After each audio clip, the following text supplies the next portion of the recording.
আমি রাসেল আহমেদ আপনাদের স্বাগত জানাচ্ছি 24 ঘন্টায় প্রেজেন্টেড বাই হাতিল। সমসাময়িক রাজনীতির বিষয়গুলো নিয়ে আলোচনা করি। আজকেও আলোচনা করতে চাই আমরা আজকে জুলাই আন্দোলনের বাস্তবতা এবং উদ্দেশ্য নিয়ে আলোচনা করব। আমাদের সাথে স্টুডিওতে তিনজন অতিথি এর মধ্যে উপস্থিত হয়েছেন, তাদের সাথে আমরা একটু শুরুতে পরিচিত হইনি। ডান দিক থেকে শুরু করছি। জনাব আজিজুল বারী হেলাল, তথ্য বিষয়ক সম্পাদক বিএনপি, আপনাকে স্বাগত জানাচ্ছি আজকের আলোচনায়। রয়েছেন ডক্টর আসিফ মোহাম্মদ শাহান, অধ্যাপক, উন্নয়ন অধ্যয়ন বিভাগ, ঢাকা বিশ্ববিদ্যালয়, আপনাকে আলোচনায় স্বাগত জানাচ্ছি। এবং রয়েছেন জনাব মুজিবুর রহমান মঞ্জু, সদস্য সচিব, আমার বাংলাদেশ পার্টি বা এবি পার্টি, আপনাকে আলোচনায় স্বাগত জানাচ্ছি। আমরা আলোচনা শুরু করতে চাই, যেটি বলছিলাম যে জুলাই আন্দোলনের উদ্দেশ্য এবং বাস্তবতা নিয়েও আলোচনা করতে চাই। এখনকার রাজনীতির প্রেক্ষাপট একটু ডক্টর আসিফ মোহাম্মদ শাহান, একটু আপনাকে দিয়ে একটু জানতে চাই। আজকে উপদেষ্টা আসিফ মাহমুদ বলেছেন কেবল একটা নির্বাচনের জন্য এত মানুষ জীবন দেয়নি। এটি তো সত্যি যে আন্দোলনের আপনারা যারা সামনের সারিতে ছিলেন, বলতে গেলে আসলে আপনারা তখন শিক্ষার্থীদের পক্ষ হয়ে অনেকটা লড়েছেন, আপনাদের উচ্চকণ্ঠ দেখা গেছে। কিন্তু এর পাশাপাশি চাওয়াটা আসলে কী ছিল? দ্রব্যমূল্য নিয়ন্ত্রণ, 7 জন জেলে হত্যা কিংবা মুক্তিযোদ্ধাকে হেনস্থা, এগুলোও তো বন্ধ চেয়েছিলেন নাকি? ধন্যবাদ আপনাকে, অসংখ্য ধন্যবাদ। এবং এই ব্যাপারটা বেশ গুরুত্বপূর্ণ একটা ব্যাপার হয়ে দাঁড়াচ্ছে যে আসলে আমরা যে 5ই আগস্ট বা 36শে জুলাই যেভাবেই বলি, জুলাইয়ের বাস্তবতাকে যখন আমরা ডিফাইন করতে চাই তখন আসলে কি চাওয়া হয়েছিল বা কী করা হয়েছিল। দেখুন, যদি আন্দোলনটা দেখেন, আন্দোলনটা তো শুরু হয়েছিল হচ্ছে গিয়ে কোটা রিফর্মের জায়গা থেকে। তো সেই ক্ষেত্রে তো ইনিশিয়ালি এরকম কোনো ধরনের প্ল্যান ছিল না যে সেটা সরকার পরিবর্তন বা ওই দিকে হচ্ছে গিয়ে চলে যাবে। এই যে ইভলিউশনটা, এই যে চেঞ্জটা, এটা তো ধাপে ধাপে হয়েছে।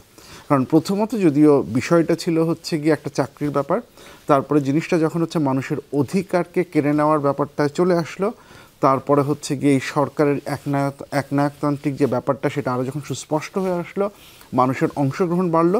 আপনি যদি এই ইভলিউশনটা দেখেন তাহলে কিন্তু আমরা খুব পরিষ্কার দুটো বক্তব্য পাই হচ্ছে আগস্টের 2 তারিখ এবং 3 তারিখের দিকে। দ্রোহযাত্রা যখন হয়, দ্রোহযাত্রায় এক দফা দাবিটা চলে আসে, সেটা হচ্ছে সরকারের পতন সংক্রান্ত যে দাবিটা। পরবর্তীতে যখন আগস্টের 3 তারিখে শহীদ মিনারে এখনকার যিনি উপদেষ্টা নাহিদ ইসলাম যখন বক্তব্যটা রাখেন, এইখানে হচ্ছে কি আমার মনে হয় যে এই আন্দোলনটার উদ্দেশ্য এই জায়গাটা আরও পরিষ্কার হওয়া শুরু করে। সেটা যদি আপনি দেখেন, সেখানে কিন্তু কয়েকটা জিনিস খুব স্পষ্ট ছিল যে আমরা তো অবশ্যই এই যে সরকার ব্যবস্থা আছে সেটার পতন তো আমরা চাচ্ছি, সে ব্যাপারে কোনো দ্বিমত নেই। কিন্তু আমরা এরকম কোনো কিছু চাচ্ছি না যেটা আসলে হচ্ছে গিয়ে একজন ব্যক্তিকে বা একজন দলকে সরিয়ে আরও একটা ব্যক্তি বা আরও একটা দলকে নিয়ে আসলো যারা আসলে একই প্রক্রিয়ায় শাসন ব্যবস্থা এসে চালাবে। তো এইখানেই ওই যে বারবার রাজনৈতিক বন্দোবস্তের কথা, ওই যে বারবার নতুন রাজনৈতিক বন্দোবস্তের কথা, নতুন সামাজিক চুক্তির কথা, বৈষম্যহীন সমাজের কথা, এই প্রশ্নগুলো যখন চলে আসছে, এখন এগুলোকে তাহলে আমাদের একটু খুঁটিয়ে দেখতে হবে। আমরা যখন নতুন রাজনৈতিক বন্দোবস্তের কথা বলছি, আসলে কি বলছি? রাজনৈতিক বন্দোবস্ত তো আসলে হচ্ছে কি একটা পাওয়ারের ডিস্ট্রিবিউশনটাকে বোঝায়। আমরা যেটা দেখেছি গত 14-15 বরং আরও আগে থেকে 90 পরবর্তী সময়কালেও আমরা শাসন ক্ষমতা কেন্দ্রীভূত হতে দেখেছি হয় একজন ব্যক্তির হাতে, অথবা একটি দলের হাতে, অথবা শুধুমাত্র এক্সিকিউটিভের হাতে, যদি আপনি রাষ্ট্র ব্রাঞ্চ হিসেবে দেখেন। সেটা বিএনপি ক্ষমতায় থাকুক, আওয়ামী লীগ ক্ষমতায় থাকুক, যেই থাকুক না কেন, এই ঘটনাটা আমরা দেখেছি। আমরা বিরোধী দলের আমরা যেটা দেখেছি একটা উইনার টেক্স অল পলিটিক্স আমরা যেটাকে বলি, যে জিতবে নির্বাচনে সেই 5 বছরের জন্য রাজত্ব করবে, 5 বছর পরে হয়তো অন্য একটা সরকার হবে। সেটা ছিল আমাদের একমাত্র রিলিফ। সেইটার একটা অবসান তো চাওয়া হচ্ছিল, যে বলা হচ্ছিল যে আমরা চাচ্ছি যে ফ্যাসিবাদ যেন অন্য কোনো ফর্মে কখনো না আসে। সেটা যদি ঠিক করতে হয় তাহলে এই যে পাওয়ারের যে স্ট্রাকচারটা, পাওয়ারের মধ্যে ক্ষমতার ভারসাম্যর যে ব্যাপারটা, সেটাই তো নতুন পলিটিক্যাল সেটেলমেন্ট। সেটাই তো হচ্ছে গিয়ে চাওয়া যাতে এই ধরনের ব্যবস্থার সৃষ্টি না হয়। তাহলে দেখুন যে জুলাইয়ের যে গণ অভ্যুত্থান তার বাস্তবতার সাথে, তার বাস্তবায়নের সাথে, তার উদ্দেশ্যের সাথে এই পাওয়ার স্ট্রাকচারের যে চেঞ্জটা, এটার একটা সম্পর্ক আছে। দ্বিতীয়ত যদি আপনি ওই নতুন সামাজিক চুক্তির কথা বলেন, আমরা যেটা দেখেছি রাষ্ট্র প্রচণ্ড শক্তিশালী হয়ে উঠেছে, এতটাই শক্তিশালী হয়ে উঠেছে যে রাষ্ট্র আসলে হচ্ছে গিয়ে জনগণকে বলেন, সমাজকে বলেন, ইনক্লুশনকে বলেন, তার মতামত কোনো কিছুকেই গ্রহণ করার কোনো ধরনের চেষ্টা আমরা রাষ্ট্রের মধ্যে দেখিনি। সেটা আমরা সংবিধানের মধ্যেও দেখিনি। সংবিধানটা যেভাবে সাজানো হয়েছে আমরা রাজনৈতিক দলগুলোর কার্যকলাপের মধ্যেও আমরা দেখিনি। তাহলে এই জায়গাটাতে চলে আসছে ওই যে ইনক্লুসিভ পলিটিক্যাল কমিউনিটি তৈরি করার যে ব্যাপারটা, সেটা চলে আসে। এই যে আশা আকাঙ্ক্ষাগুলো আমরা যখন আজকে রিফর্ম কমিশনগুলো যেটা দেখছি, যেটা আমরা কনস্টিটিউশন তো আমাদের মূল রুলস অফ দ্য গেম, তাহলে সেইখানে কোথায় কোথায় পরিবর্তনটা দরকার, যেইটা আসলে হচ্ছে গিয়ে আমরা যে এই রাজনৈতিক বন্দোবস্তের কথা বলছি, নতুন রাজনৈতিক বন্দোবস্তের কথা বলছি, পাওয়ারের পরিবর্তনের কথা বলছি, সেটা আসলে কতখানি তৈরি করতে পারবে। আমরা যেই নতুন একটা নাগরিক সমাজের কথা, গণসমাজের কথা, মানুষের সোভারনিটির কথা বলছি, সেইটা আসলে কতখানি তৈরি করতে পারবে। একটা অভ্যুত্থান যখন এই মাত্রায় হয়, সেটা কিন্তু আসলেই শুধুমাত্র নির্বাচন বা ক্ষমতার পরিবর্তন করে একটি দলের বদলে আরেকটি দলকে ইসে করা, সেই জায়গাটা সীমাবদ্ধ থাকে না। এটা কিন্তু শুরু থেকেই মানে আমার মনে হয় খুব স্পষ্ট ছিল।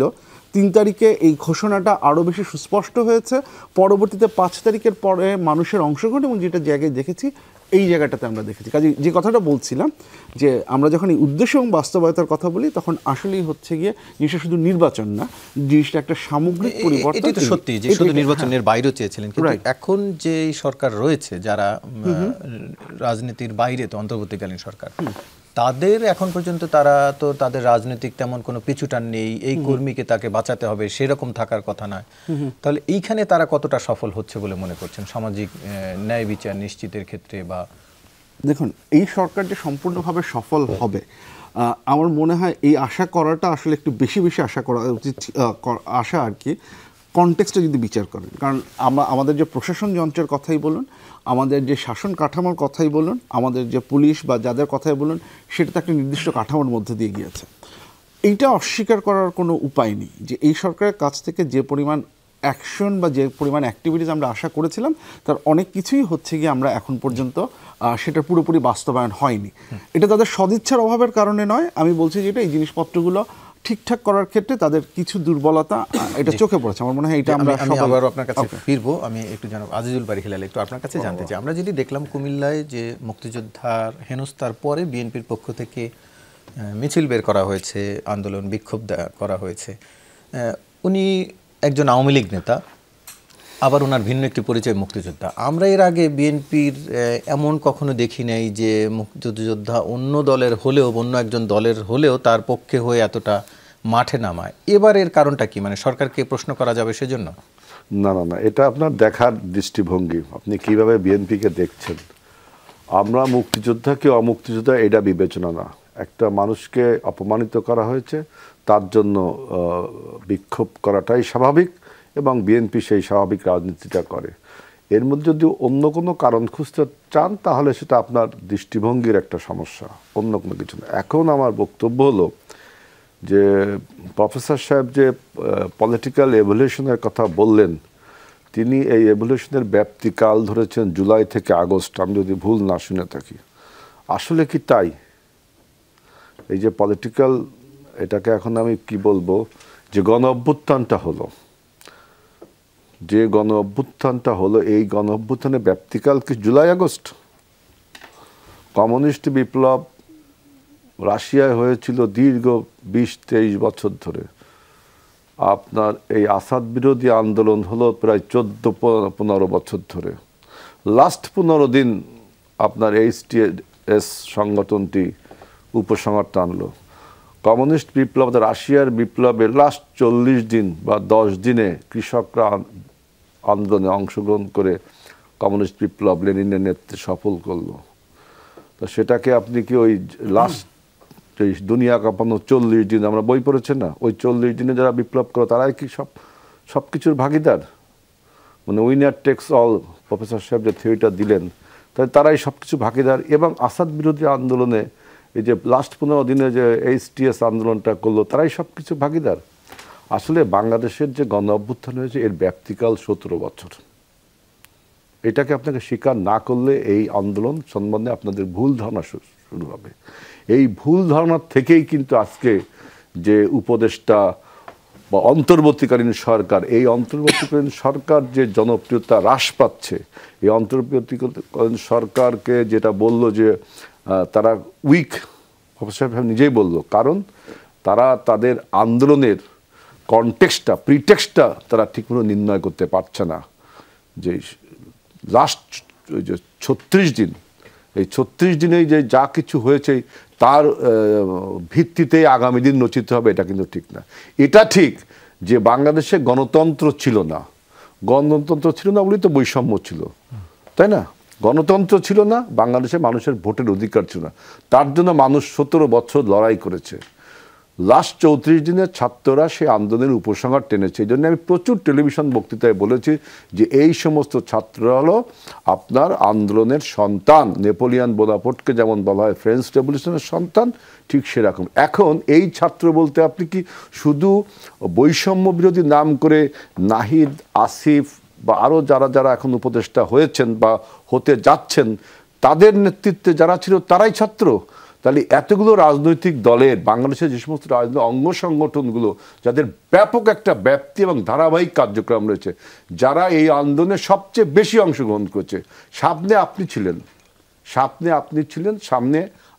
ছিলেন, পরিস্থিতির কারণে আপনি ছিলেন, কিন্তু আপনাদের সমস্ত এই আন্দোলনকে যারা থাকেন তারাই তো নেতা হয়। সামনে বলতে কোন সামনে? আপনি যখন একটা মিছিল করেন, সামনের সারিটা সামনেকে বলা হয়, বুঝছেন? পেছনে কিন্তু আরো অনেক লোক থাকে, তাই না? পেছনে কিন্তু আরো অনেক লোক থাকে। পরিস্থিতির কারণে যখন যে প্ল্যানটা করায় সেই প্ল্যানটা করায়। সুতরাং আপনি শুধু 24 জুলাই আগস্টের মধ্যে যদি আপনি কনফাইন্ড থাকেন তাহলেই কিন্তু এই সমস্যা হয়। আপনি দেখেন আজকে আমরা যারা গণ অভ্যুত্থানে অংশগ্রহণ করেছিলাম, আমরা কি অংশগ্রহণ করিনি? আমরা যারা অংশগ্রহণ করেছিলাম, আপনি জামাত বলেন, বিএনপি বলেন, জাতীয় পার্টির অন্যান্য অংশ বলেন, কমিউনিস্ট পার্টি বলেন, নাগরিক ঐক্য বলেন, সমস্ত রাজনৈতিক দল, তাদের উদ্দেশ্যে যখন বলা হয় যে বর্তমান অন্তর্বর্তীকালীন সরকারকে তারা হয়রানি করছে বা ডিস্টার্ব দিচ্ছে, তাহলে আপনি গণ অভ্যুত্থানের পক্ষের শক্তির মধ্যে একটা বিভেদ টানছেন। আর যথার্থ অর্থে যদি এই সমস্ত রাজনৈতিক দল আপনাকে ডিস্টার্ব দেয়, তাহলে কি আপনি ক্ষমতা থাকতে পারেন?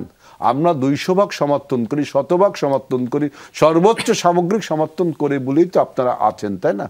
যেমন আপনার আসিফ আজকে একটা কথা বললো, আমরা উপদেষ্টা মহোদয়, সে বলল যে নির্বাচনের জন্য কি শুধু মানুষ প্রাণ দিয়েছে? কথাটা কি আসলে কি বাস্তবিকতা ঠিক? আপনি বলেন। আমি কন্টেস্ট করছি এই কথাটার সাথে, যে নির্বাচন মানে রাজনীতি, এই কথাটা কি আপনি অস্বীকার করতে পারেন? সে বলেছে শুধু নির্বাচনের জন্য, শুধু নির্বাচন। হ্যাঁ, আমি তো বললাম যে শুধু নির্বাচনের জন্য, এটা তো আমি বলছি। নির্বাচন মানে কি? নির্বাচনে আর এক নাম রাজনীতি, ঠিক তো? বাংলাদেশের রাজনীতি আপনার ধ্বংস হয়ে গিয়েছিল, যেহেতু বাংলাদেশের রাজনীতি গণতন্ত্র ছিল না। রাজনীতির পরিপূরক শব্দ হলো গণতন্ত্র। যেহেতু গণতন্ত্র ছিল না, সেই গণতন্ত্র ফিরিয়ে আনবার জন্যই তো আমাদের রক্ত দেয়া, আমাদের এই সংগ্রাম দেয়া। এখন এই গণতন্ত্র ফিরিয়ে আনা, রাজনীতি করা, এর একটা পরিপূরক শব্দ হলো নির্বাচন। নির্বাচনের কথা শুনলে আপনাদের কেন এই ধরনের কথা মনে হয়? আপনারা কি মানে এই যে সংস্কারের নামে বিভিন্ন রকম দীর্ঘসূত্রিতা করে আপনারা কি দীর্ঘদিন একটা অরাজনৈতিক নেতৃত্ব ক্ষমতায় থাকার সুপ্ত বাসনা রয়েছে? যদি থেকে থাকে তাহলে আপনাদের সেই অভিজ্ঞতা, দক্ষতা কি আছে উপদেষ্টা মহোদয়কে? বাংলাদেশের আইন শৃঙ্খলা পরিস্থিতি কি সেটা বলে?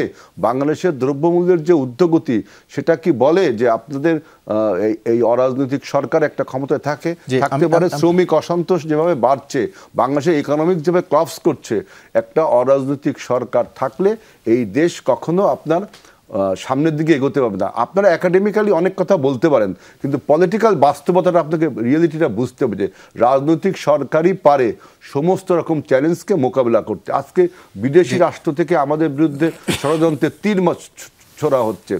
আমাদের ভিতরে আপনার পরাজিত মাফিয়ার দোসররা রয়ে গেছে, তাদের বিরুদ্ধে আপনার তো কোনো বক্তব্য দিতে পারছেন না। সরকার সবার রাজনৈতিক সহায়তাও তো চাচ্ছে। না, আপনার 3 মাসে যে কাজটা করা উচিত, আজকে 4 মাস হয়ে গেল, আপনি এখনো কোনো নির্দিষ্ট রূপরেখা, কোনো পরিষ্কার ধারণা জনগণকে দিতে পারলেন না। আমি আপনার কাছে আবার কার্যক্রম যতটা পরিষ্কার হবে, মনে রাখবেন জনগণের সহযোগিতা কিন্তু ততটা আপনার কাছে প্রসারিত হবে। আপনি একাডেমিক কিছু কথা বলে, আপনি গ্রামার কিছু দিয়ে আপনি স্টেবল করতে পারবেন না। এই প্রসঙ্গে অভিজ্ঞতার একটা প্রয়োজন আছে। এই প্রসঙ্গে আমি আবারও ফিরছি একটু, জনাব মুজিবুর রহমান মঞ্জু, একটু আপনার কাছ থেকে জানতে চাই। কয়েকদিন আগের একটি প্রসঙ্গ, কাউন্সিলরদের সাথে একটি বৈঠক হলো, সেখানে হাসনাত সার্জিস এবং এবি পার্টির একজন নেতাও ছিলেন, ব্যারিস্টার ফুয়াদ আহমেদ, তিনি ছিলেন। তার একটি কথায় তিনি বলছিলেন যারা আওয়ামী জাতীয় পার্টি বেনিফিশিয়ারি না, তাদের দ্বারা একটি উপকমিটি গঠন করতে এবং সেটা নেতৃত্ব দেওয়ার জন্য বলছিলেন সার্জিস এবং পাটোয়ারির সাথে কথা বলে তারা যাচাই বাছাই করে একটি কমিটি করবে।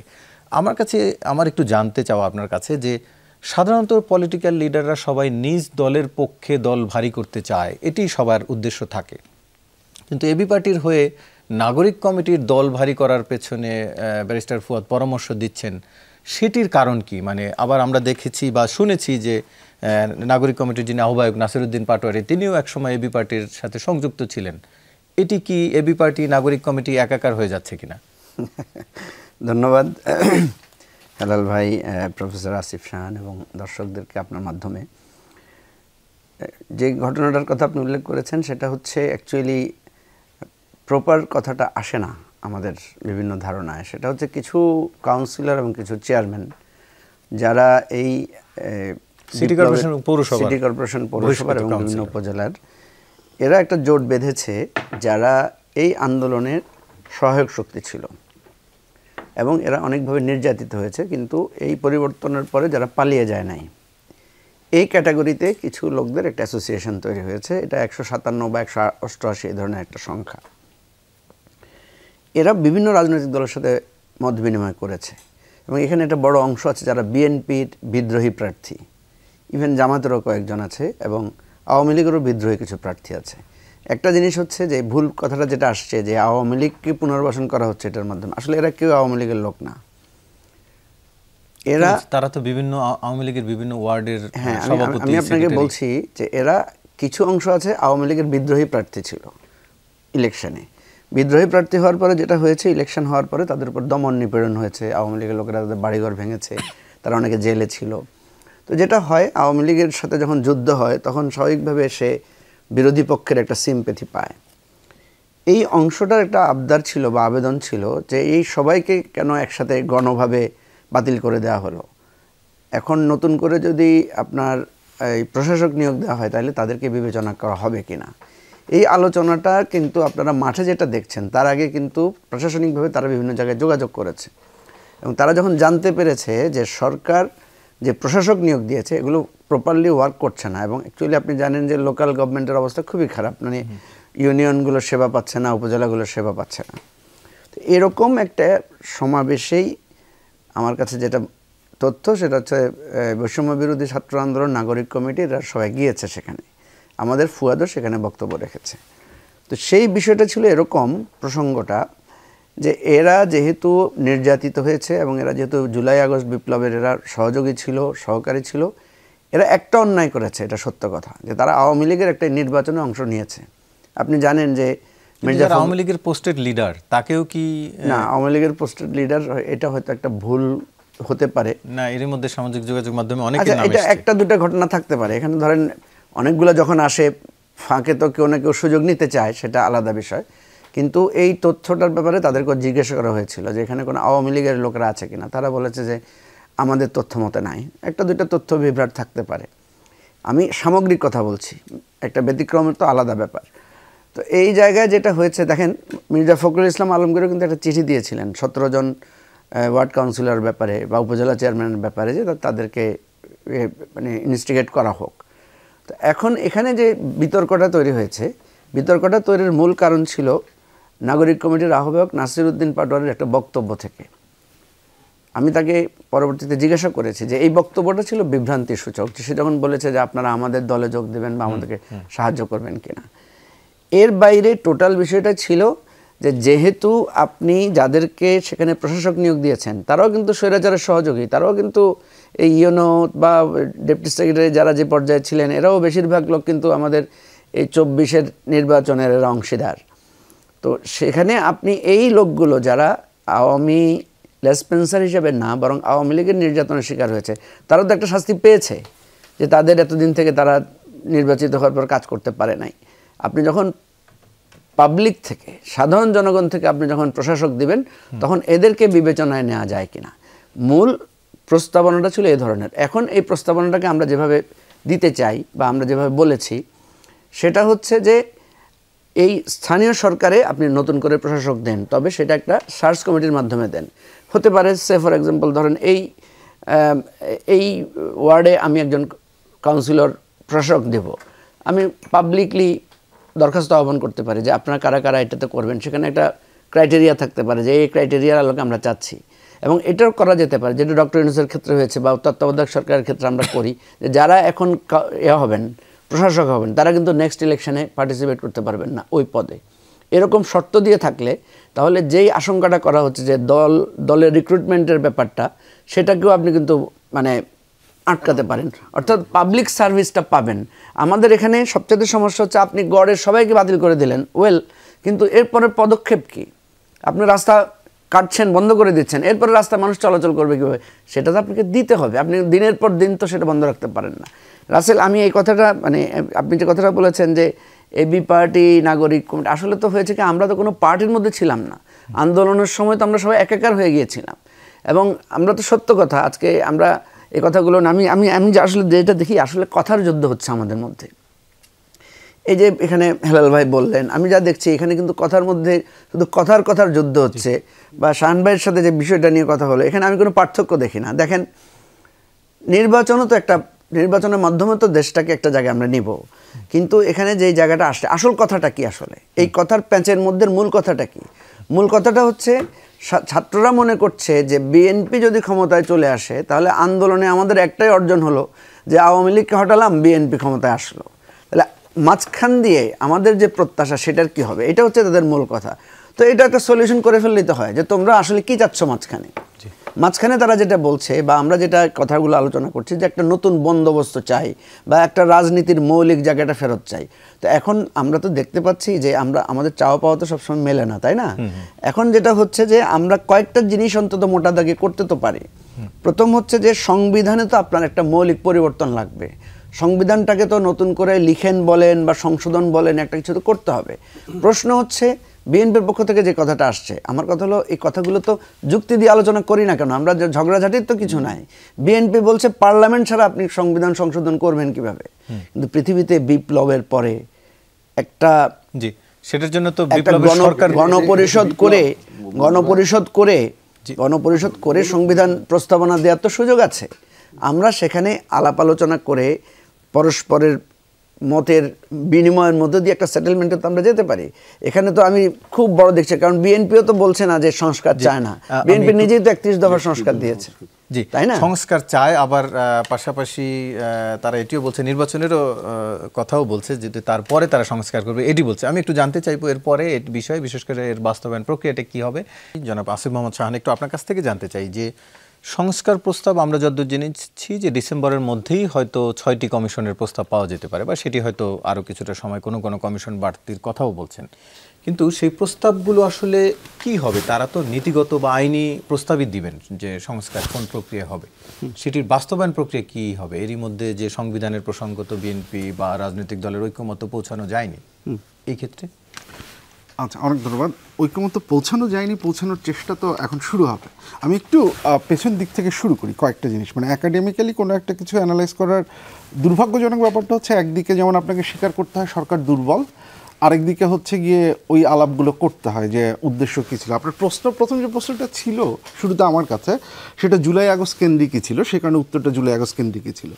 উনি যে বক্তব্যটা তখন দিলেন সেটাকে আমি অস্বীকার করছি না। তো দেখুন, একটা ব্যাপার মাথায় রাখতে হবে, যেটা 17 বছরের আন্দোলন সবই ঠিক আছে, কিন্তু একটা জিনিস যেটা যে রাজনৈতিক প্রক্রিয়াটা যেভাবে আগায়, আপনি যখন একটা রাস্তা ধরে শুরু করেন, আন্দোলনের একটা রাস্তা ধরে শুরু করেন, তখন আপনি সেই উদ্দেশ্যেই যেতে থাকেন। ধরুন এই আন্দোলনটা যদি একটা গতি পেত 14-15 সালে, তাহলে নির্বাচন হচ্ছে লক্ষ্য। যদি 18-তে একটা গতি পেত, নির্বাচন হতো লক্ষ্য। তখন পর্যন্ত আপনি যদি বিএনপির কথাও দেখেন, তখনও কিন্তু হচ্ছে গিয়ে সংস্কারের আলাপটা ভালোভাবে আসেনি। সংস্কারের আলাপটা গণসংহতির থেকে এসেছিল অনেক আগে, রাষ্ট্রচিন্তা, রাষ্ট্র সংস্কার অনেক দিন থেকে বলছিল আন্দোলন। বিএনপি কিন্তু এটা 2021-22-এর দিকে ওই 31 দফা যেটা সেখানে আসলো সংস্কারে, রাইট, কিশোরদের আন্দোলন থেকে, রাইট। সো এই জায়গায় কিন্তু হচ্ছে গিয়ে ইনক্লুশনটা একটু পরে, এটা প্রথমত আমাদের একটু মাথায় রাখতে হবে। দ্বিতীয়ত যে আমরা একটা জিনিস বলি যে আপনার আন্দোলনগুলো যখন চলে, আপনার এই উদ্দেশ্য লক্ষ্য যে পাল্টায় বা চেঞ্জ হয়, এটা খুব স্বাভাবিক একটা প্রক্রিয়া। জিনিসটা হচ্ছে কেন জুলাই আগস্টটা ইম্পর্টেন্ট, এইটাকে আমরা একটা শব্দ বলি ক্রিটিক্যাল জাংচার। একটা জাংচারে যখন আপনি পৌঁছান, তখন আপনি আর আগের অবস্থায় ফেরত যেতে পারেন না বা চান না, যদি যান সেটা আপনার জন্য লোকসান। আগস্টের ব্যাপারটা হচ্ছে সেটা একটা ক্রিটিক্যাল জাংচার। ইলেকশনই সব কিছুই গুরুত্বপূর্ণ, কোনো কিছুই গুরুত্বহীন হয়ে যায় না, কিন্তু পাশাপাশি লক্ষ্যের জায়গাটা একটা পরিবর্তন হয় যে জায়গায় সংস্কার ইস্যুটা আসে। যেমন উনি একটা কথা বলেন, খুব চমৎকার একটা কথা বলেছেন যে গণতন্ত্র ছিল না দেখে বৈষম্য ছিল। অ্যাবসলিউটলি ফাইন, চমৎকার একটা কথা। সমস্যাটা হচ্ছে এরপরে যখন আমরা বলি যে নির্বাচনের আরেক নাম গণতন্ত্র, নির্বাচনের আরেক নাম রাজনীতি, এইখানে হয়ে যায় সমস্যাটা। গণতান্ত্রিক একটা শাসন ব্যবস্থায় নির্বাচন অন্যতম প্রধান শর্ত, গুরুত্বপূর্ণ শর্ত। একমাত্র নির্বাচন হলেই গণতন্ত্র হবে সেটা কিন্তু হয় না। ইলেকটোরাল ডেমোক্রেসি এক জিনিস, যেখানে 5 বছর পর ক্ষমতা চেঞ্জ হয় কিন্তু মাঝখানে কোনো কিছু ঠিকঠাক মতো কাজ করে না, যেটাকে আমি উইনার টেক্স অল বলেছিলাম, অন্য কোনো কিছুকে নয়। আর হচ্ছে গিয়ে এই মাঝামাঝি সময় যেটাকে আমরা লিবারেল ডেমোক্রেসি বলি, সেইটার জন্য কিন্তু এই স্ট্রাকচারগুলো, এই চেঞ্জগুলো লাগে। আমরা এই জায়গাটায় হচ্ছে গিয়ে পার্থক্যটা। সো এখন যদি কেউ শুধুমাত্র সেই নির্বাচন কেন্দ্রিক ব্যবস্থার উপরই জোর দেন এবং অন্য কিছু না চান, সেটা মাথায় রেখে সরকারের কেউ যদি মনে করেন যে তাহলে বাকিরা আসলে সংস্কার চাচ্ছে না, তাহলে আসলে কি আপনি খুব বেশি দোষ দিতে পারেন কিনা সেই প্রশ্নটা চলে আসে। আমার মনে হয় এখানে একটা মিসকমিউনিকেশন হচ্ছে, কারণ বিএনপি অবশ্যই সংস্কার চায় এবং নির্বাচন এবং সংস্কার কখনোই হচ্ছে গিয়ে একটা আরেকটার মানে বিরুদ্ধ পক্ষ না, দুটো জিনিসই একসাথে চলতে পারে। এবার আসে আপনার সংস্কার কমিশনের কথায়, কীভাবে এসে হবে? কারণ প্রথমত যে জিনিসটা এখনও পর্যন্ত আমাদের কাছে খুব স্পষ্ট হয়নি যে সংস্কার কমিশনগুলোর প্রস্তাবগুলো কী কী। এখন এই প্রস্তাবে কিছু দ্বিমত থাকবে, কিছু ইসে থাকবে। বিএনপির 31 দফার সাথে, যেমন জাস্ট আমি একটা ছোট্ট উদাহরণ দিই, দ্বিকক্ষ বিশিষ্ট ব্যবস্থা, বিএনপি এটার সাথে এগ্রিড, বিএনপির 31 দফায় সেটার ইসে আছে। আচ্ছা, বাকি দলগুলোও এগ্রিড। পার্থক্যের জায়গাটা কোথায় আসবে? পার্থক্যের জায়গাটা আসবে দ্বিকক্ষ বিশিষ্টের উচ্চকক্ষে যারা নির্বাচিত হবেন তাদের নির্বাচন প্রক্রিয়াটা কী হবে, তাদের দায়িত্বটা কী হবে। এখন বিএনপির একটা মতামত আছে, বাকি দলগুলোর একটা ভিন্ন মতামত আছে। এখন বিএনপির যে মতামত সেটাই যে টিকে থাকবে বা বাকিদের মতামত যে টিকে থাকবে এমন তো না। আপনার নেগোসিয়েশন বা ডিসকাশনের জায়গাটা হবে হচ্ছে গিয়ে ওই জায়গাটায় যে উচ্চকক্ষের ভূমিকাটা কী হবে, উচ্চকক্ষের নির্বাচন, এই জায়গায় যে কিছু জায়গায় যে আমাদের অলরেডি কনসেনসাস আছে সেটার বেসিসে আমরা এগুতে পারি এবং তারপরে বাকি অংশ যেতে পারে হচ্ছে পরবর্তীতে। একটু যেতে চাইব যেন মুজিবুর রহমান মঞ্জু, একটু আপনার কাছ থেকে জানতে চাই যে এ নিয়ে এরই মধ্যে আপনি যে প্রসঙ্গটি তুলছিলেন সংবিধানের প্রসঙ্গ, সেটি নিয়ে তো ঐক্যমতে পৌঁছানো যায়নি। বাকি প্রসঙ্গগুলো নিয়ে কি যথেষ্ট আলোচনা হচ্ছে? বারবারই রাজনৈতিক দলের পক্ষ থেকে অভিযোগ করা হয় যে সরকার ওই অর্থে অতটা আলোচনার জন্য বসেন না বা ডাকলেও সেটি এক ধরনের ফর্মালিটি। আপনি কিভাবে দেখেন? না, এটা তো সত্য যে সরকার এখন পর্যন্ত ওই ধরনের কোনো মৌলিক আলোচনায় যান নাই। ওনারা তো বলেছেন যে সংস্কার প্রস্তাবগুলো আসলেই ওনারা বসবেন। কিছু কিছু ব্যাপারে প্রফেসর সাহেব যেটা বললেন, কিছু কিছু বিষয়ে তো আমরা একমত হয়েছি। যেমন ধরেন বলা হয়েছে যে প্রধানমন্ত্রী 2 টার্মের বেশি উনি কন্টিনিউ করবেন, এটা তো একটা বলা যায় যে সবাই একমত। দ্বিকক্ষ বিশিষ্ট ব্যাপারে প্রফেসর সাহেব যেটা বললেন যে এখানে উচ্চকক্ষটা কিসের ভিত্তিতে হবে, সেটা কি পিআরের কনভার্ট করবে নাকি, এটা খুব বেশি পার্থক্য হবে না যদি আলোচনায় আমরা তুলি। এখন আপনাকে যেটা মৌলিক প্রশ্ন যেটা, সেটা হচ্ছে এই যে বিপ্লব যেটা হয়েছে, বিপ্লব কিন্তু সংবিধানকে ভায়োলেট করেই হয়, নাহলে তো বিপ্লবের মানে কি, গণ অভ্যুত্থান মানে কি? কারণ একটা বিতর্ক করছি আমরা, এটা বিপ্লব না গণ অভ্যুত্থান। আমি বিপ্লব বলে এই অর্থে হাসিনা গেছে, এটা একটা বিপ্লব। বিপ্লব মানে তো বদলে দেয়া, যে আমরা তো একটা সময় হয়েছে যে হাসিনা যাবেই না, হাসিনা গেছে, এটাই আমি মনে করি বিপ্লবের 70-80% আমরা অ্যাচিভ করেছি। বাকিটা হচ্ছে এখন আমরা কিভাবে রাষ্ট্রটাকে গড়ব। ব্যাপার হচ্ছে আমি আপনাকে বলি যে আমরা কিন্তু অনেক আগেই, ওই যে বললাম কিশোররা বলেছে যে রাষ্ট্র মেরামতের কথা, আমরা রাষ্ট্র মেরামতের কথা বলেছি, রাষ্ট্র চিন্তা থেকে রাষ্ট্র সংস্কার আন্দোলন হলো। বিএনপি যখন এটাকে ধরলো, বিএনপির দেখবেন রাষ্ট্র মেরামতের রূপরেখা বিএনপি কিন্তু আনুষ্ঠানিকভাবে দিয়েছে 31 দফা। তখন কিন্তু এই টোটাল জিনিসটা বিএনপি তো বড় স্টেক হোল্ডার, সে যখন ধরেছে তখন এটা আওয়াজ দিয়েছে বড় করে যে আমরা সবাই মিলে রাষ্ট্র পরিবর্তন চাই। এবং সত্যিকার অর্থে বিএনপি যখন বলে যে 2 টার্মের বেশি কেউ প্রধানমন্ত্রী থাকতে পারবে না, তখন এটা পূর্ণতা পায়। কারণ সবাই তো মনে করে যে সেই তো ক্ষমতার প্রধান অংশীদার হতে চায় বা হতে যাচ্ছে বা হওয়ার প্রত্যাশী। এখন আমি আপনাকে যেটা বলি সেটা হলো আমি এখনও আশাবাদী। দেখেন, আপনি কি জানেন এই যে আন্দোলনের সময় সবচেয়ে বেশি জেলে কারা ছিল? সবচেয়ে বেশি তো বিএনপির লোকেরা জেলে ছিল। বিএনপির নেতাদেরকে তো গণহারে গ্রেফতার করা হয়েছে। এবং আমরা যখন জেল থেকে বেরিয়ে আসছিলাম, আমরা যারা গ্রেফতার হয়েছি একসাথে, আমরা যখন জেল থেকে বেরিয়ে আসছিলাম, আমি দেখলাম হাজার হাজার লোক, এবং আমরা জানতামও না কে কে গ্রেফতার হয়েছে। একজন আরেকজনকে দেখে আমরা বলছি যে ভাই আপনি কখন গ্রেফতার হলেন, আপনি কখন হলেন। এখন কথা হচ্ছে আপনি কি এই ইতিহাসটাকে মুছে দিতে পারবেন? তাহলে আমাদের বিতর্কটা কি নিয়ে হচ্ছে দেখেন, বিতর্কটা হচ্ছে ব্যক্তিকাল নিয়ে, যেটা হেলাল ভাই তুললেন যে ব্যক্তিকাল কি এখন মুক্তিযুদ্ধের ব্যক্তিকাল কি 47 থেকে ধরবেন না 52 থেকে ধরবেন না 69 থেকে ধরবেন। কথা এটা না, আমরা কার অবদান নাকি 6 কতটুকু ডিসেম্বর থেকে ধরবেন? না 6 ডিসেম্বর ইন্ডিয়া যোগ হয়েছিল। এর আগে তো আমরা যুদ্ধ কোন করেছি। অবদান কোন 6 অবদান থেকে ডিসেম্বর। আপনি ধরবেন? এটা সত্য কথা। আমি সবসময় বলি গোলটা মেসি দেয় এবং মেসিকেই সবাই কাঁধে তুলে নাচে এবং মেসির ব্র্যান্ডিংটাই হয়। ছাত্ররা গোলটা দিয়েছে, এটা আমাদেরকে, আমরা যারা রাজনৈতিক দল আমাদেরকে মেনে নিতে হবে। আবার ছাত্রদেরকে এটা মেনে নিতে হবে যে গোল দিতে পারো তুমি, কিন্তু তুমি তো সবকিছু আয়োজন করতে পারো না। মেসিকে যদি আপনি বলেন যে একটা টুর্নামেন্ট আয়োজন করতে, মেসি কি পারবে? না, একা তো পারবে অবশ্যই না। সম্ভব নয়। মেসিকে যদি আপনি বলেন যে টিম ম্যানেজমেন্টের দায়িত্ব পালন করতে, সে কি ম্যানেজার হতে পারবে? পারবে না। রাষ্ট্র ম্যানেজমেন্টের দায়িত্ব। আমি একটু আপনার কাছে আবার ফিরছি, একটু জনাব আজিজুল ভাই হেলাল, একটু আপনার কাছ থেকে জানতে চাই, নির্বাচনের কথা আপনিও বলছেন, আজকে বিএনপি স্থায়ী কমিটির সদস্য আমির খসরু মাহমুদ তিনিও বলছেন নির্বাচন হওয়া দরকার, অতি সত্বর সংস্কার হবে আলোচনার ভিত্তিতে।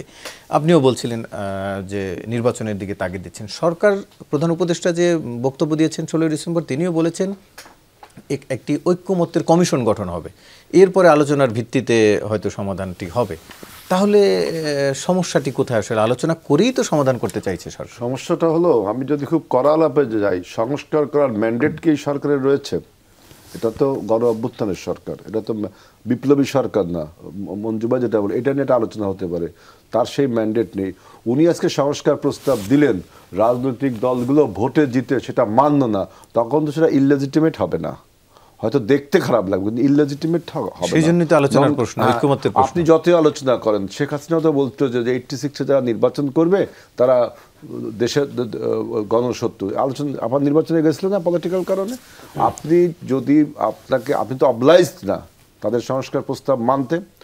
এখানে দেখা যাচ্ছে যে, দেখেন আপনারা একটা কথা বললেন যে সংস্কার প্রস্তাবের কথা, বাংলাদেশের প্রথম সংস্কার প্রস্তাব বিএনপি দিয়েছে 2016 সালে দেশনেত্রী বেগম খালেদা জিয়ার ভিশন 2030। কারণ বিএনপিকে আপনারা যারা ক্ষমতায় দেখতে চায় না, তারা এই ইতিহাসটাকে মুছে ফেলে যে ভিশন 2030 আমরাই প্রথম বলেছিলাম 2016 সালে।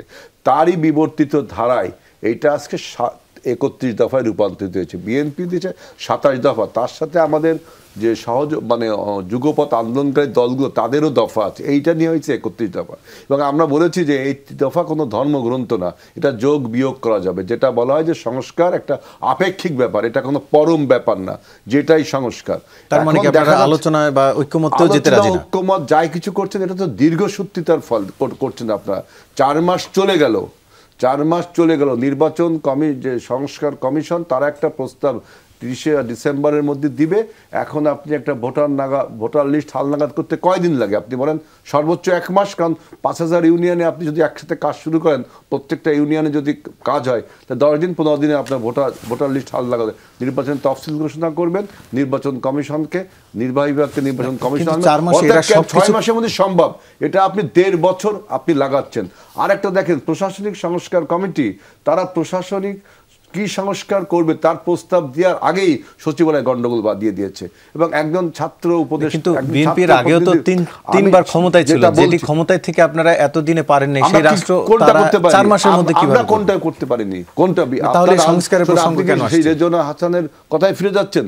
বিএনপি বা রাজনৈতিক দলগুলোই বাংলাদেশের যা কিছু ভালো কিছু হয়েছে এই রাজনৈতিক দলগুলোই করেছে। পার্লামেন্টারি ফর্ম অফ গভর্নমেন্ট আমরাই করেছি। এই তত্ত্বাবধায়ক সরকার, নিতেই হবে। তত্ত্বাবধায়ক সরকার আমরাই করেছি বলেই তো আজকে উপদেষ্টা উপদেষ্টা হতে পারত। 50 বছর পরে এত মানুষের প্রাণের দায়িত্ব তাহলে রাজনৈতিক দলকেই নিতে হবে। শুনুন, আমাদের এই পর্যন্ত আপনার গত 17 বছরে আপনি যদি জুলাই আগস্টে যদি 1000 ছাত্র মারা যায়, তার বেশি ছাত্র মারা গেছে শুধু জাতীয়তাবাদী ছাত্র দলেরই 500 ছেলের মতো মারা গেছে। আপনি দেখেন, প্রথম শহীদ কিন্তু জাতীয়তাবাদী ছাত্র ওয়াসিম, চট্টগ্রাম কলেজের, যেটা ইতিহাসে আপনারা লেখা আনেন না। কিন্তু যখন প্রকৃত ইতিহাস লেখা হবে, কারণ ঘটনার পরের ইতিহাস কিন্তু ইতিহাস লিখতে আরো সময় লাগে। দেখুন, মুক্তিযুদ্ধের পুরো ইতিহাস আমি পাইনি। এখন যেটা বলছি যে নতুন দল না নিয়ে আমি একটু রাজনীতির কথা বলি। দেখেন, politics is so serious matter, it is to be left to the politician. আজকে নন পলিটিশিয়ানদের দিয়ে, অনভিজ্ঞ রাজনীতিবিদদের দিয়ে, অনভিজ্ঞ লোকদের যে রাষ্ট্র পরিচালনা করছেন, ঠিক মনে পড়ে 2007-8 সালের কথা। 2007-8 সালের যে ফখরুদ্দিন মইনুদ্দিন সরকার সংস্কার, পরিবারতন্ত্র, এই সমস্ত টার্মিনোলজি আপনার রাজনীতির জগতে এনে কিভাবে 2 বছর ক্ষমতা লিঙ্গারিং করে 17 বছর একটা ফ্যাসিবাদ আমাদের উপহার দিয়েছিল। এই জন্যই বলছি এখনো কি সেরকম হচ্ছে বলে মনে করছেন? এই সমস্ত আমি মতলববাজি থেকে সরে যান, সেটি জানবো, নতুন তবে তার কোনো আগে ফ্যাসিবাদকে আসিফ মোহাম্মদ শাহান একটু আপনার কাছ থেকে শুরু করতে চাই, ছোট করেই জানতে চাই যে একটি মাত্র সংস্কার কমিশনের প্রস্তাব সামনে এসেছে, বিশেষ করে জনপ্রশাসন সংস্কারে, তাতেই সচিবালয়ে যে হারে আন্দোলন শুরু হয়েছে, সারা দেশের অফিসে আন্দোলন শুরু হয়েছে, বাকি কমিশনগুলোর আসলে কিভাবে হবে বলে মনে করেন, কিভাবে বাস্তবায়ন করবেন? ধন্যবাদ। প্রথম কথা একটু কারেকশন করে নিই, এই সংস্কার কমিশনের কোনো প্রস্তাব এখনো সামনে আসে। ওনারা হচ্ছে গিয়ে শুধুমাত্র কিছু ধারণা থেকে এই অবস্থা, এখনো হচ্ছে গিয়ে কোনো পরিপূর্ণ আইডিয়া আমাদের আসলে নেই। সো এইটা এখন যে ব্যাপারটা ঘটেছে, যে এইগুলো যে খুব অস্বাভাবিক ব্যাপার সেটা না, কারণ আপনি যখন সংস্কার করবেন তো সেই সংস্কারের ফলে তো কেউ ক্ষতিগ্রস্ত হবে, কেউ লাভবান হবে। এখন আপনি যদি দেখবেন যে হচ্ছে গিয়ে ইন্টারেস্ট আপনার ক্ষতিগ্রস্ত হচ্ছে, তখন তো আপনি হচ্ছে গিয়ে সেটার বিরুদ্ধে প্রতিবাদ বা হচ্ছে গিয়ে চেষ্টা আপনি করবেনই, এবং সেই ঘটনাটা এখানে ঘটছে। এখন যেটা দুঃখজনক ব্যাপার হচ্ছে যে যেই জায়গাটাতে আমার মনে হয় যে ভবিষ্যতে এই প্রস্তাবগুলো তো আরও সামনে যাবে, প্রথমত যে জায়গাটায় জোর দেওয়া উচিত প্রশাসনের ক্ষেত্রে, যদি আমি বলি যে আমার প্রশাসনের চেহারা, প্রশাসনের মূল উদ্দেশ্য প্রশাসনকে বিরাজনীতিকরণ, এর ক্ষমতা কিছু ক্ষেত্রে বাড়ানো, যাতে সে রাজনীতির হাত থেকে নিজেকে প্রোটেক্ট করতে পারে। কারণ এই ঘটনা তো নতুন কিছু না, এটা তো আমরা এই সাথে দেখছি রাজনীতিবিদদের, এটা খুব স্বাভাবিক একটা প্রতিক্রিয়া, এটা ওনারা অনেক আগে থেকেই হচ্ছে গিয়ে করে আসছেন। এই কন্ট্রাকচুয়াল এগ্রিমেন্টও তো শুরু হয়েছে কোন সময় থেকে সেটাও আমাদের মনে আছে, এবং তারপরে সেটার ব্যবহারটাও হচ্ছে গিয়ে আমরা দেখেছি। তো এনিওয়ে যেটা বলছিলাম, সো তাহলে হচ্ছে গিয়ে এই জায়গাটায় ওনাদের কিছু ক্ষমতা বাড়াতে হবে, আবার জনগণের সাথে হচ্ছে যাদের যে আচার ব্যবহার সে জায়গাতে যাতে তার কোনো প্রভাব না পড়ে, সে কারণে ক্ষমতা কমানোরও একটা ব্যাপার আছে, তার মানে একটা ভারসাম্যের ব্যাপার আছে এই জায়গাটাগুলোর উপরে। আপনার কাছ থেকে জানতে চাই, প্রশাসনের কর্মকর্তারা দাবি করেছেন যিনি সংস্কার কমিশনের প্রধান তার পদত্যাগ চেয়েছেন আজকে তাদের একটি কর্মসূচির মাধ্যমে। হ্যাঁ, প্রশাসনের লোকদেরকে আমরা যখন বলি যে আপনারা এরকম একটা খারাপ নির্বাচন, এত অন্যায় অত্যাচার জুলুম এগুলো মেনে নিয়েছেন বা এগুলো কেন আপনারা এগুলো সাহায্য করেছেন, ওনারা বলছেন ভাই সরকারের হুকুম, কি করব, চাকরি বাঁচানোর জন্য। তো এখন তো সরকার এখনো হুকুমই দেয় নাই, সরকার মাত্র একটা কমিশন করেছে, কমিশন থেকে কিছু মন্তব্য এসেছে, এতেই ওনারা যেভাবে আন্দোলন করছে। তো এতদিন অন্যায়ের বিরুদ্ধে ওনারা আন্দোলন করলেন না কেন? আসলে হচ্ছে স্বার্থের ব্যাপারে ওনারা আন্দোলন করেন, জনগণের স্বার্থের ব্যাপারে ওনারা কিছু করেন নাই। এই কথাগুলো আজকে বলতে হবে আমাদেরকে স্পষ্ট করে। আজকে রাষ্ট্র যে জায়গায় গেছে, রাজনীতিবিদদেরকে সবাই দায়ী করে, রাজনীতিবিদরা অবশ্যই দায়ী, কিন্তু রাষ্ট্রের এই দুরবস্থার জন্য কোনো অংশীজনের কারো কোনো কথা কম নাই। একটা মিনিট বলেন, এখানে একটা জিনিস খুব গুরুত্বপূর্ণ, সরি আমি জাস্ট বোধহয় মাঝখানে একটু ইস্যু করছি, যে দেখুন এই যে আমলাতন্ত্র বা প্রশাসনেরা বলেন যে আমরা শুধুমাত্র ক্ষমতা হুকুম হচ্ছে গিয়ে তামিল করেছি, এই একই অজুহাত 1945-এ দ্বিতীয় বিশ্বযুদ্ধের পরে নাৎসি জার্মানির যে প্রশাসন যন্ত্র ছিল তারাও বলেছে যে আমরা শুধুমাত্র হুকুম তামিল করেছি। এই কারণে যেটা বলা হয় যে আপনার প্রশাসনে সেই লোকগুলোকে লাগবে যারা speaking truth to the power করতে পারবে, পাওয়ারকে সত্যি কথাটা বলতে হবে। এইটা যে কোনো দেশের প্রশাসনের এটা একটা দায়িত্ব। ঘটনা হচ্ছে গত 14-15 বছর আমরা সেটা শেখানো হয় কি, সেটা সংবিধানের মধ্যে থাকবে, নিয়মের মধ্যে, আমরা তো দেখিনি সেটা গত তাদের দায়িত্ব স্বীকার বলেন না যে আমরা অন্যায় করেছি, আমরা ভুল করেছি, আমরা আমাদের নিজের দায়িত্ব পালন করি নাই।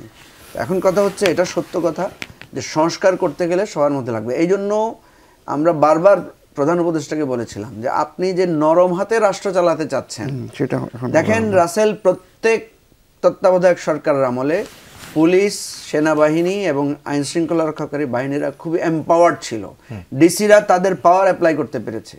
এবারেই প্রথম আমি দেখতেছি ডিসিরা সব নুজু, পুলিশ হয়ে গেছে হুজুর হুজুর করতেছে।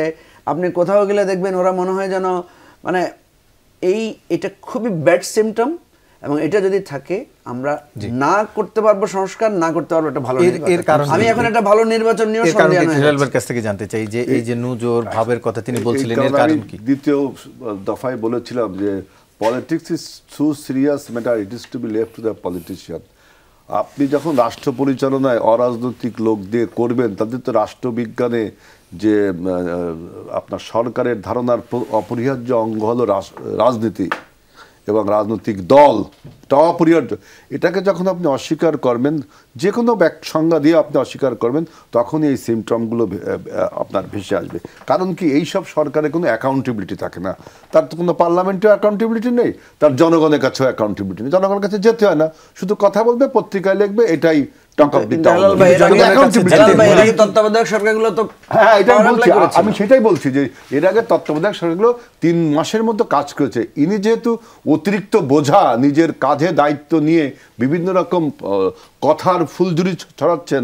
যেমন ধরেন, আপনি দেখেন যে একজন বাণিজ্য উপদেষ্টা মনে হয়, সে তেলের দাম পার লিটার 8 টাকা এক রাত্রে কতগুলো আওয়ামী অলিগার্কি, মানে বিতাড়িত অলিগার্ক, তারা চলে আসলো রাত্রে তার ঘরে। তিনি বললেন যে যদি লিটার প্রতি 8 টাকা না বাড়ানো হয়, কোনো তেল নেই। যে কারোর সাথে কথা না বলে ওই উপদেষ্টা রাত্রেবেলা 8 টাকা লিটার প্রতি তেল বাড়িয়ে দিল। পরের দিন পুরো বাজারে সয়াবিন তেল 100 লাভ। অর্থাৎ একটা অদক্ষ এবং অপরিপক্ক একজন রাজনীতিবিদ যদি ওই বাণিজ্য মন্ত্রী তিনি এটা করতে পারতেন না। অবশ্যই গণশুনানি যেতেন অথবা জনগণের কাছে যেতেন। আপনি দেখেন শ্রমিক অসন্তোষগুলো দেখেন, এই শ্রমিক অসন্তোষগুলো আজকে যদি পলিটিক্যাল গভর্নমেন্ট থাকতো, তাহলে কি এই শ্রমিক অসন্তোষ নিউট্রালাইজ করার জন্য আমাদের যে সংগঠনের ব্যাপ্তি সারা বাংলাদেশে, আপনার বিএনপি বলেন, জামাত বলেন, বামপন্থী বলেন, মঞ্জুবাদের এবি পার্টি বলেন, সবার একটা ব্যাপ্তি আছে। সেখানে আজকে আশুলিয়ায় হচ্ছে, গাজীপুর হচ্ছে, সেখানে আমাদের স্থানীয় রাজনৈতিক দল, এলিট শ্রেণী, তারা কিন্তু মালিক শ্রমিকের সাথে কথা বলে নেগোসিয়েশন করতে পারে। এখন আপনি বলতে পারেন যে আওয়ামী লীগের সময় তো এই শ্রমিক অসন্তোষ বেঁচে হয়েছে, তখন তো আরেকটা আলোচনা, কারণ আওয়ামী লীগ কখনো রাজনৈতিক দল হয়ে উঠতে পারেনি। এটা একটা একাডেমিক ডিসকাশন যে কেন আওয়ামী লীগ রাজনৈতিক দল হয়ে উঠতে পারেনি। অ্যাকর্ডিং টু দ্য ঢাকা বিশ্ববিদ্যালয়ের যে জ্ঞান তাপস আব্দুর রাজ্জাক, তার এক থিসিস পেপার থেকে আমি বলছি যে আওয়ামী লীগ রাজনৈতিক দল হয়ে উঠতে পারেনি। এটা আরেকটা আলোচনা।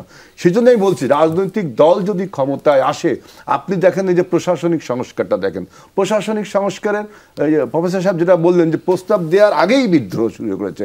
সেখানে একজন ছাত্র প্রতিনিধি তিনি যে ব্যবহারটা, যে বক্তব্যটা রাখলেন, এটা তো জনগণ ভালোভাবে নিল না, তো তাই না? ও প্রশাসনের কর্মকর্তারাও ভালোভাবে নিল না। আর আপনি প্রশাসনিক যে সংস্কার 50% অ্যাডমিন কোটা আর 50% আদার্স কোটা, কেন এটা তো 75-25 ছিল, 80-20 ছিল। এটা আলোচনা আমি কোথাও পক্ষে জানতে রাজনৈতিক সরকার থাকতো। এইখানে আরেকটা প্রসঙ্গ আসে যে বিভিন্ন সময় বলা হয় যে রাজনৈতিক দলগুলো তাদের ক্ষমতা পাকাপোক্ত করার জন্য অ্যাডমিনের যারা ক্যাডার রয়েছেন তাদেরকে বেশি সুবিধা দিয়ে থাকে।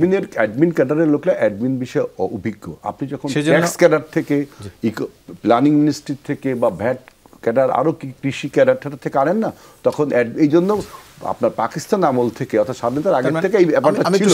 এখন আমি বলছি যে 75 এর পক্ষে কিনা 50-50 পক্ষে? আমি হলো জনগণের পক্ষে এবং মেধার পক্ষে। এখন মেধার পক্ষে, যে মানে আপনার মেধা বলে যে যেখানে যোগ্য, সেখানে আপনি হঠাৎ করে 50-50 করলেন কোন বেসিসে? সেটা তো তারা কি পর্যালোচনা করেছে, কমিশন একটু রিসার্চ করে তারা বের করেছে। আপনার সেইটুক ফোরসাইটিং নেই যেটা বললে যেটা বিদ্রোহ হতে পারে। যোগ্য ব্যক্তির পক্ষের কথা বলছেন, শেষ করতে হচ্ছে আলোচনাটা করতে বলেন না, এটা আলোচনা শেষ করতে হচ্ছে। আপনাদের তিনজনকে ধন্যবাদ এতক্ষণ সাথে থাকার জন্য। দর্শক, এই ছিল আজকের 24 ঘন্টা। এতক্ষণ সাথে থাকার জন্য ধন্যবাদ সবাই।